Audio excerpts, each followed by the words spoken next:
వీక్షకులందరికీ నమస్కారం. నిన్న మతోన్మాదిగా కనబడుతున్న రాధా మనోహర్ దాస్ మాట్లాడిన పైత్యం మాటలకు రాజమండ్రి క్రైస్తవ సమాజమే కాకుండా హిందూ సమాజం కూడా, అలాగే ఇస్లాం ముస్లిం సమాజం కూడా ఈ రోజు డిఎస్పీ గారికి కంప్లైంట్ ఇవ్వడానికి వచ్చిన తరిమిలా మేము కూడా విజయవాడ నుంచి సంఘీభావం తెలియజేయడానికి ఇక్కడికి వచ్చాము. ఇది చూస్తున్న హిందువులకి నేను చెప్పదలిచాను, ఇది సరదాగా పోయేది కాదు. వేరే మతాన్ని గాని వేరే మనుషుల్ని గాని కించిపరచి మాట్లాడడం అనేది చాలా అవమానీయం. అది మాట్లాడకూడదు, ఎంతకు తగదు. ఇప్పుడు నువ్వు చేస్తున్న పనినే వీరు కూడా నీ మీద కోపంతో నీ దేవుని దూషించడం వలన మత విద్వేషాలు ఇక్కడ రగులుతాయి. అక్కడ దాకా తెచ్చుకోవద్దు. ఇలాంటి పని పాటలేని పోరంబోగులు తిరిగి దేవుళ్ల పేరిట మతాల పేరిట మనుషులు కలిసి ఉన్న వాళ్ళని విడగొట్టడం వలన సమాజానికి ఏం మెసేజ్ ఇస్తాం? రేపు కూడా మనం ఇతర దేశాల్లాగా తన్నుకుని చావడానికి మీరు పునాది వేస్తున్నారు. మీరు హిందువులందరూ కూడా దీన్ని అడ్డుకట్ట వేసి అతను ఆపకపోతే వీళ్లు కూడా మీ దేవుళ్ళు తిడతారు. ఇది రాధా మనోహర్ దాస్ వలన, ఒక మనిషి వలన దేవుళ్ళు తిట్టేదాకా వస్తది. కాబట్టి గతంలో ఎప్పుడు కూడా హిందూ దేవుళ్ళు ఆ గ్రంథాల గురించి ఎవరికి అవగాహన లేదు సంస్కృతంలో ఉండటం వలన.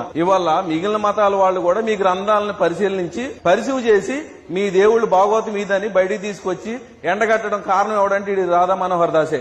వాడి నోటికి కళ్ళెం వేయకపోతే మాత్రం ఖచ్చితంగా మత విద్వేషాలు రగులుతాయి. అన్ని మతాలు కొట్టుకు చచ్చే పరిస్థితి వచ్చింది. వాడిని ఆపండి దయచేసి. ఈ చట్టాలు, ఈ ప్రభుత్వాలు, మరి కోర్టులు ప్రివెంటివ్ అంటారు, లేకపోతే కంటెంప్ట్ అంటారు, ఏదో పదాలు గొప్ప గొప్ప పదాలు మాట్లాడుతూ ఉంటారు. జడ్జిని డైరెక్ట్ ఓపెన్ గా తిడితే కూడా ఎవరు ప్రివెంటివ్ గా తీసుకోవట్లేదు.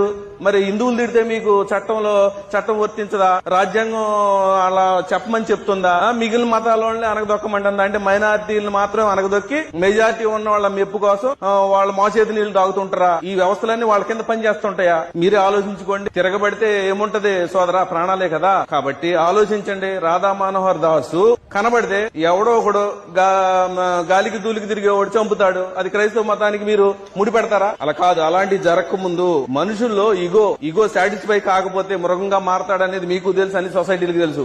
రాధా మనోహర్ దాసు నోరు మూసి ఆల్రెడీ చాలా చోట్ల తప్పు అయిపోయింది, వేరే మతాలను నేను దూషించనని పోలీస్ స్టేషన్ లో ఒప్పుకున్న సందర్భాలు ఉన్నాయి. కాబట్టి మనోహర్ దాస్ నువ్వు దొరకటం లేదు, దొంగలాగా తిరుగుతున్నావు. ఈ ప్రభుత్వాలు పట్టించుకోకపోతే జరిగే అనర్థాలకి ఈ సమాజం, ఈ సొసైటీలే బాధ్యత వహించవలసి వస్తుంది.